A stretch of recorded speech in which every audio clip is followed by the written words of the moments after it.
Hello दोस्तों, आज मैं आपके सामने लेके आया हूँ साइंस का कुछ सेशन, जिसमें अपन बात करेंगे कि साइंस की शाखाएं, साइंस का अध्ययन और साइंस के विभिन्न एग्जाम में आने वाले क्वेश्चनों के बारे में थोड़ा सा चर्चा करेंगे। तो मैं आपके सामने थोड़ा सा साइंस की डेफिनेशन लेके चलता हूँ कि साइंस होती क्या है, विज्ञान का मतलब क्या होता है। साइंस की बात करें तो साइंस देखो, हिंदी में जिसको बोले तो क्या बोलोगे, इसको विज्ञान। क्या बोलोगे? हिंदी में इसको बोलोगे विज्ञान। साइंस को क्या कहा जाता है?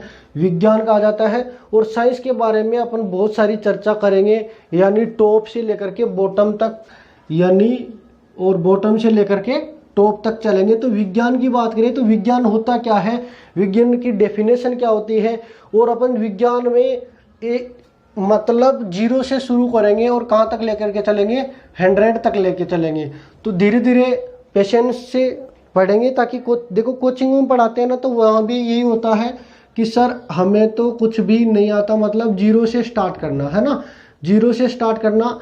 हालांकि उन बच्चों की थोड़ी सी ज़्यादा प्रॉब्लम आती है साइंस में जो आर्ट्स बैकग्राउंड से है, तो थोड़ा सा उनको ध्यान में रखते हुए अपन 0 से चलेंगे। हालांकि उन बच्चों को भी बहुत ज़्यादा मिलेगा जो साइंस बैकग्राउंड से हैं।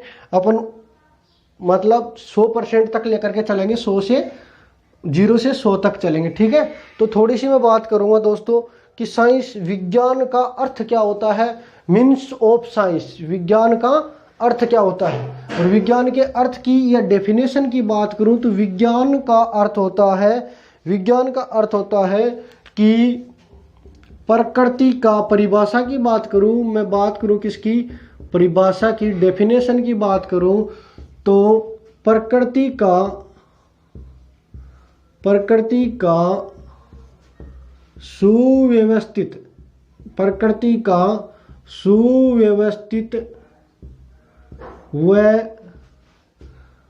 क्रमबद्ध ज्ञान, प्रकृति का सुव्यवस्थित व क्रमबद्ध ज्ञान जो क्या, प्रयोग व परीक्षणों पर आधारित हो। किस पे आधारित हो?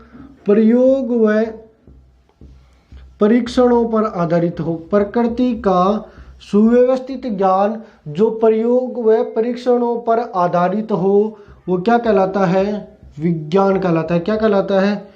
विज्ञान कहलाता है।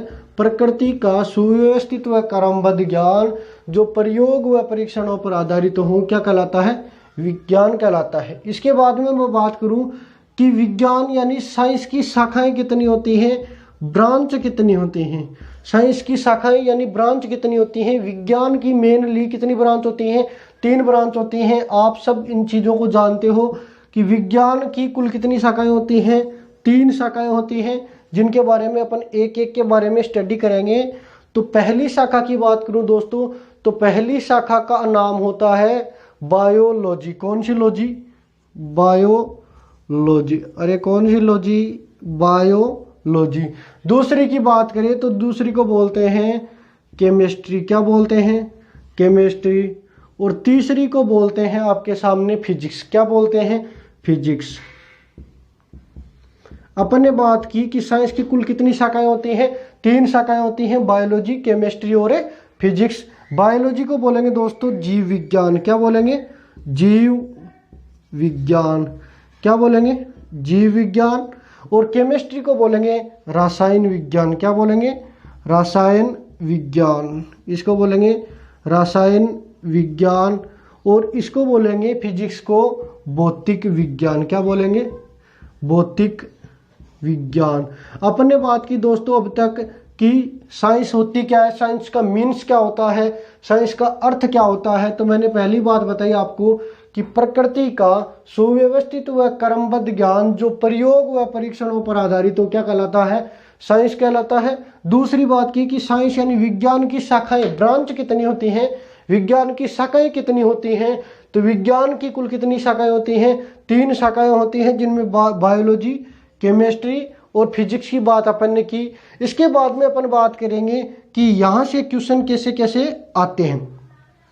यहाँ से क्वेश्चन आते कैसे कैसे हैं। देखो बहुत सारे स्टूडेंट ये बोलेंगे, ये दिमाग में आता है कि सर ये पढ़ाने की ज़रूरत क्या थी, ये पढ़ाने की ज़रूरत क्या थी। देखो इनमें पढ़ाने में ये होती है नींव, है ना। जब तक एक मकान की नींव मजबूत नहीं होती, ये ज्ञान अपन को अपने दिमाग में कोई बिंब ही नहीं बनता। किसी चीज का नाम लेने से अपने दिमाग में कोई प्रतिक्रिया ही नहीं होती, तो इसका मतलब पढ़ने का मतलब ही क्या है ना। रासायनिक विज्ञान, भौतिक विज्ञान की बात करें तो यहाँ से आपके क्वेश्चन आते हैं कि रासायनिक परिवर्तन, कौन सा परिवर्तन, रासायनिक परिवर्तन। यहाँ से क्वेश्चन आते हैं आपके रासायनिक परिवर्तन का क्वेश्चन आता है। कौन सा परिवर्तन, रासायनिक परिवर्तन का।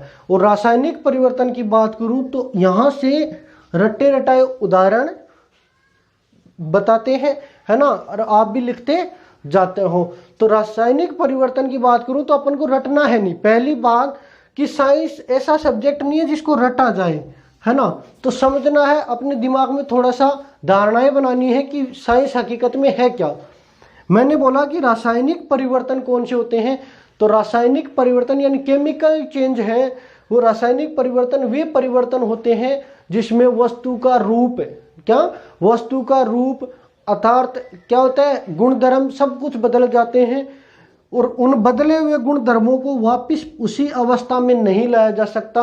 तो वो परिवर्तन कौन से होते हैं, रासायनिक परिवर्तन। यानी किसी पदार्थ, वस्तु या किसी भी पदार्थ की बात करें, किसी भी मैटर की बात करें, किसी द्रव्य की बात करें, उस द्रव्य या पदार्थ के रूप, पदार्थ का रूप और आकार बदल जाता है और उसी आकार या गुणधर्मों को वापस उसी अवस्था में जो पहले थी उसी अवस्था में नहीं लाया जा सकता। तो वो परिवर्तन कौन से होते हैं, रासायनिक परिवर्तन होते हैं। और बात करूं कि सर एग्जाम्पल में अपन बात करें तो रासायनिक परिवर्तन का एग्जाम्पल आपके सामने आता है कि दूध से क्या बनना, दूध से दही बनना, क्या बनना, दूध से दही बनना। दूसरा आपका एग्जाम्पल आता है लोहे के जंग लगना, लोहे के जंग लगना, लोहे के जंग लगना। और तीसरा आपका क्वेश्चन आता है, ये एसएससी में ये क्वेश्चन बहुत बार पूछे जाते हैं, और तीसरा आपका क्वेश्चन आता है दहन। तीसरा आपका क्वेश्चन आता है दहन। दहन भी एक रासायनिक परिवर्तन है। दहन यानी जलना, जलना भी एक रासायनिक परिवर्तन है। दहन इज ए केमिकल प्रोसेस, है ना। तो दहन एक रासायनिक परिवर्तन है। दहन का मतलब देखो वही आ रही है डेफिनेशन में, रासायनिक परिवर्तन वे परिवर्तन होते हैं जिसमें वस्तु का रूप, आकार, गुणधर्म बदल जाते हैं लेकिन उन गुणधर्मों को वापस प्राप्त नहीं किया जा सकता। तो वो परिवर्तन कौन से होते हैं, रासायनिक परिवर्तन होते हैं। और रासायनिक परिवर्तन में आता है कि सर आप देखते हो कि लकड़ी के जलने के बाद में क्या होता है, राख बन जाती है। क्या उस राख को दोबारा जलाने में उपयोग में ला सकते हो?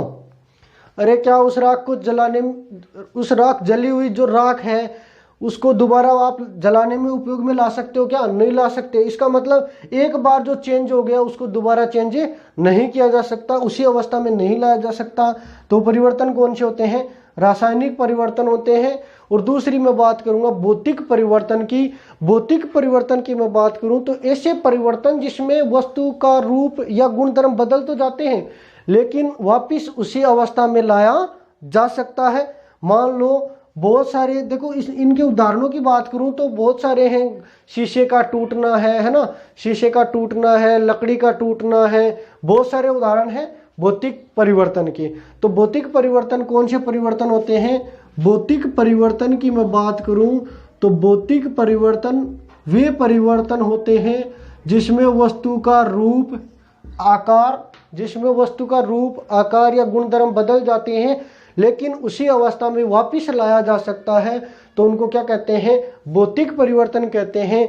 मान लो देखो समझो थोड़ा सा, मैंने यहाँ से कोई वस्तु उठाई, कोई वस्तु उठाई और उठा करके इधर रख दिया। मैंने यहाँ से कोई वस्तु उठाई और उठा करके कहाँ रख दिया, इधर रख दिया। इसका मतलब क्या हुआ सर, मैंने इस वस्तु को उठा करके यहाँ रखा, अब इसको वापस उठा करके भी तो वहां रख सकता हूँ। अरे कोई वस्तु यहाँ से उठाई इधर रख दी, अब इधर से वापस उसी अवस्था में तो ला सकता हूँ। मतलब प्रोसेस क्या कौन सी है, फिजिकली। अरे फिजिक्स का मतलब होता है फिजिकली जो परिवर्तन होते हैं, जो परिवर्तन हो जाते हैं लेकिन वापस उन परिवर्तनों को प्राप्त किया जा सकता है। तो परिवर्तन कौन से होते हैं, भौतिक परिवर्तन। देखो थोड़ा समझो कि अपन बात करते हैं भारत पाकिस्तान की सीमा की, है ना। भारत पाकिस्तान की सीमा की बात करते हैं, पीओके का जो विवाद चल रहा है उस पर बात करते हैं। तो पीओके अगर चाहे, अगर पीओके कश्मीर, जो कश्मीर का हिस्सा है, अगर उसको भारत चाहे तो पाकिस्तान को दे दे, पाकिस्तान को दे दे, तो पाकिस्तान क्या होगा, अपनी सीमा में परिवर्तन कर लेगा। मान लो अभी जो तुरंत अपना तत्कालीन जो चल रहा है सेशन, इसमें आपका एक मुद्दा चल रहा है, भारत नेपाल का जो मानचित्र है उसका मुद्दा चल रहा है ना। तो पहले क्या होता था कि नेपाल भारत की सीमा के इधर अलग थोड़ा सा क्षेत्र था जो भारत को दे रखा था। अब क्या किया उसने, चीन के दबाव में आकर के नया मानचित्र, यानी जो मानचित्र पहले था उसमें बदलाव कर दिया, और अब दोबारा भारत के दबाव में आकर के दोबारा चेंज कर देगा। इसका मतलब परिवर्तन कौन सा है, भौतिक परिवर्तन। जो क्षेत्र पहले दिखाता था वो का वही दोबारा दिखा देगा, तो वो परिवर्तन कौन सा है, भौतिक परिवर्तन है। तो भौतिक परिवर्तन में वस्तु का रूप, अवस्था या गुण धर्म बदल तो जाते हैं लेकिन वापस प्राप्त किए जा सकते हैं। वो परिवर्तन कौन से होते हैं, भौतिक परिवर्तन होते हैं। अपन ने बात की अब तक कि विज्ञान क्या है, तो प्रकृति का सुव्यवस्थित व क्रमबद्ध ज्ञान जो प्रयोग और परीक्षणों पर आधारित हो, विज्ञान कहलाता है। विज्ञान की कितनी शाखाएं होती हैं, 3 शाखाएं होती हैं, जिसको बोलते हैं बायोलॉजी, केमिस्ट्री और फिजिक्स, यानी जीव विज्ञान, रासायनिक विज्ञान और भौतिक विज्ञान। इसके बाद में मैं बात करूंगा कि रासायनिक परिवर्तन और भौतिक परिवर्तन की, वे परिवर्तन जिसमें वस्तु का रूप बदल जाता है और वापस उसी अवस्था में नहीं लाया जा सकता, रासायनिक परिवर्तन होते हैं। और जिसमें वस्तु का रूप बदल जाता है और उसी अवस्था में लाया जा सकता है, परिवर्तन कौन से होते हैं, भौतिक परिवर्तन होते हैं। मैं थोड़ा सा इस सेशन को आगे बढ़ाते हुए, इस अपनी बात को आगे बढ़ाते हुए थोड़ा सा इसको मिटा करके आगे लेता हूं। तो अब देखो दोस्तों, अपन बात करेंगे आगे, जो बात करेंगे वो करेंगे बायोलॉजी के बारे में, किसके एक एक सब्जेक्ट को लेके चलेंगे। अब अपन थोड़ी सी बात करेंगे किसके बारे में, बायोलॉजी के बारे में। बायोलॉजी की बात करूं तो बायोलॉजी, देखो बायोलॉजी की बात करूं तो बायोलॉजी है क्या, बायोलॉजी की बात करूं तो बायोलॉजी है क्या, बायोलॉजी का मीन्स क्या होता है। देखो अपन जीरो से शुरू करेंगे, मैंने आपको बताया था जिसको कुछ नहीं आता उसको भी आएगा, ठीक है ना। इसमें 2 वर्ड है, बायो और लॉजी। कितने वर्ड है, 2, बायो और लॉजी। बायो का मतलब होता है जीव, क्या मतलब होता है, जीव। बायो का मतलब होता है जीव या सजीव, इसको क्या बोल सकते हैं, जीव या सजीव। अपन ने बात की कि बायोलॉजी में 2 वर्ड है, एक तो होता है बायो, दूसरा होता है लॉजी। बायो का मतलब होता है जीव या सजीव, और